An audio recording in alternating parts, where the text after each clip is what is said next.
नमस्कार दोस्तों, स्वागत है आपका BMJ एकेडमी में। दोस्तों, एंशिएंट हिस्ट्री के पिछले वीडियो में हमने गुप्त वंश के शक्तिशाली शासक चंद्रगुप्त द्वितीय के बारे में सभी महत्वपूर्ण बिंदुओं को देखा। आज के इस वीडियो में हम चंद्रगुप्त द्वितीय के बाद गुप्त वंश के जो प्रमुख शासक रहे उनसे संबंधित सभी प्रमुख बिंदुओं को देखेंगे। तो आइए दोस्तों शुरू करते हैं। चंद्रगुप्त द्वितीय ने अपना उत्तराधिकारी कुमारगुप्त को बनाया। कुमारगुप्त 415 से 455 ईस्वी तक शासन किया। चंद्रगुप्त द्वितीय से प्राप्त पैतृक संपत्ति के रूप में उसे जो साम्राज्य मिला था, कुमारगुप्त ने उसे सुरक्षित रखा। नालंदा विश्वविद्यालय, जो कि प्रारंभ में एक बौद्ध विहार था, इसका निर्माण कुमारगुप्त ने ही करवाया था, जो आगे चलकर नालंदा विश्वविद्यालय के रूप में प्रसिद्ध हुआ। कुमारगुप्त के शासन के समय में ही हूनों का प्रथम आक्रमण हुआ था, जिसका सामना करने के लिए कुमारगुप्त ने अपने पुत्र युवराज स्कंदगुप्त को भेजा था, जिसने सफलतापूर्वक हूनों को पराजित किया। इसने महेंद्रादित्य की उपाधि धारण की थी। इसकी जानकारी कुमारगुप्त की एक मुद्रा में अश्वमेघ महेंद्रादित्य शब्द अंकित मिलता है। इससे स्पष्ट होता है कि इसने अश्वमेघ यज्ञ किया था और महेंद्रादित्य की उपाधि धारण की थी। कुमारगुप्त ने ही समय की माप के लिए जल घड़ी का निर्माण करवाया था। मंदसौर अभिलेख से कुमारगुप्त के शासन का वर्णन मिलता है। इसके अलावे बिलसाड़ अभिलेख और करमदंडा अभिलेख से भी कुमारगुप्त के शासनकाल की जानकारी मिलती है। गुप्तकालीन के सर्वाधिक अभिलेख कुमारगुप्त के शासनकाल से ही प्राप्त हुए हैं। कुमारगुप्त के सुव्यवस्थित शासन का वर्णन मंदसौर अभिलेख से ही मिलता है। कुमारगुप्त ने अपना उत्तराधिकारी अपने पुत्र स्कंदगुप्त को बनाया। अब आइए दोस्तों, कुमारगुप्त के उत्तराधिकारी स्कंदगुप्त के बारे में प्रमुख बिंदुओं को देखते हैं। स्कंदगुप्त ने 455 से 467 ईस्वी तक शासन किया। स्कंदगुप्त गुप्त वंश का अंतिम महान सम्राट था। इसके बाद के जो शासक आए वो उतने शक्तिशाली नहीं थे। स्कंदगुप्त ने हूनों को पराजित किया और खदेड़ भगाया। स्कंदगुप्त ने जब हूनों को पराजित किया था, उस समय हूनों के राजा खुशनवाज थे। इसका वर्णन भीतरी स्तंभ अभिलेख से मिलता है।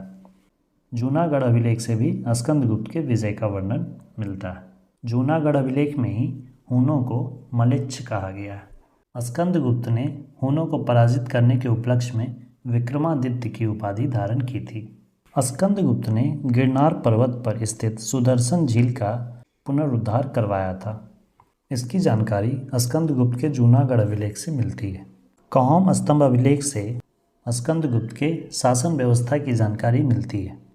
स्कंदगुप्त के कौम अभिलेख से यह जानकारी मिलती है कि मद्र नामक एक व्यक्ति ने स्कंदगुप्त के ही शासनकाल में जैन तीर्थंकरों की 5 मूर्तियों की स्थापना करवाई थी। इसने शक्रोपम शक्रादित्य की उपाधि भी धारण की थी। इसके अलावा स्कंदगुप्त से जुड़े प्रमुख बिंदुओं में स्कंदगुप्त ने वृषभ शैली के नए सिक्के जारी किए थे और 466 ईस्वी में चीनी सम्राट सांग के दरबार में इसने एक राजदूत भेजा था। स्कंदगुप्त गुप्त वंश का अंतिम शक्तिशाली शासक था। इसके बाद के शासक शक्तिशाली नहीं थे। स्कंदगुप्त के बाद के शासकों में पुरुगुप्त, नरसिंहगुप्त, कुमारगुप्त द्वितीय, बुद्धगुप्त, भानुगुप्त तथा विष्णुगुप्त प्रमुख थे। बुद्धगुप्त ने नालंदा महाविहार को बहुत सारा धन दान में दिया था और नरसिंहगुप्त ने हून शासक मिहिर कुल को पराजित किया था। स्कंदगुप्त के बाद के शासकों में भानुगुप्त के समय में, जो कि 510 ईस्वी में शासक था, इसके समय का एरन अभिलेख, जिसमें पहली बार किसी महिला के सती होने की जानकारी मिलती है, जो कि भानुगुप्त के काल की ही है।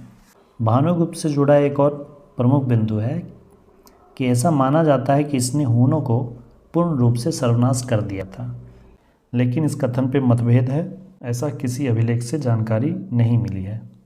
इतिहासकारों में इस कथन को लेकर मतभेद है, क्योंकि गुप्त वंश के पतन के कारणों में एक प्रमुख कारण था हूनों का आक्रमण। तो यदि भानुगुप्त ने हूनों को पूरी तरह से सर्वनाश कर दिया होता, तो फिर गुप्त वंश का पतन का जो प्रमुख कारण है हूनों का आक्रमण, वो नहीं होता। गुप्त वंश का अंतिम शासक विष्णुगुप्त था, जिसका शासन 550 ईस्वी तक चला था। परंतु गुप्त साम्राज्य के पतन होने की स्थिति में इसके शासन का महत्व नहीं रह गया था। विलसाड अभिलेख, जो कि यूपी के एटा में स्थित है, इस अभिलेख से गुप्त वंश के वंशावली का वर्णन मिलता है। अब आइए दोस्तों गुप्त वंश के पतन के कारणों पर चर्चा करते हैं। गुप्त साम्राज्य का पतन किसी कारण विशेष का परिणाम नहीं था, इसके कई विभिन्न कारण थे। गुप्त साम्राज्य के पतन के प्रमुख कारण में सबसे प्रमुख कारण था हुनों का आक्रमण। हुनों के लगातार आक्रमण के कारण भी स्कंदगुप्त के बाद के शासकों ने उनके आक्रमण के प्रति कोई ठोस योजना नहीं बनाई, जिससे साम्राज्य क्षेत्र धीरे धीरे घटता चला गया। दूसरा कारण माना जाता है अयोग्य तथा निर्बल उत्तराधिकारी।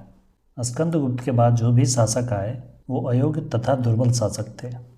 और साथ ही एक दूसरा बड़ा कारण था सामंती व्यवस्था, जिससे कि कई प्रांतीय शासकों का उदय हुआ, जिससे केंद्रीय शासन व्यवस्था काफ़ी कमज़ोर हो गई और आपसी फूट और संघर्ष के कारण सत्ता कमज़ोर होती चली गई।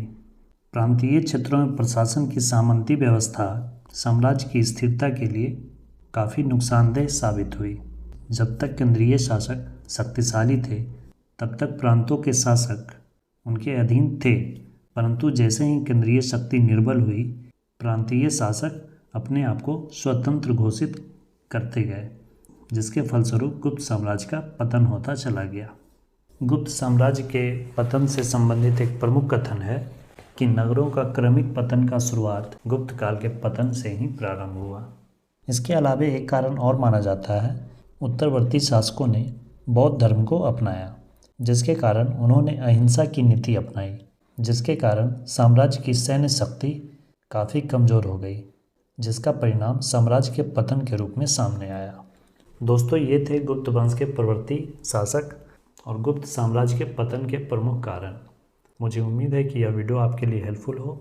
दोस्तों, आप लोग अपना फीडबैक ज़रूर कमेंट करें।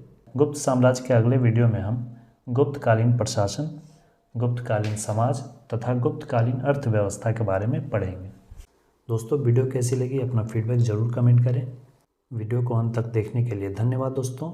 मिलते हैं अगले वीडियो में इसके आगे के भाग के साथ। जय हिंद, वंदे मातरम।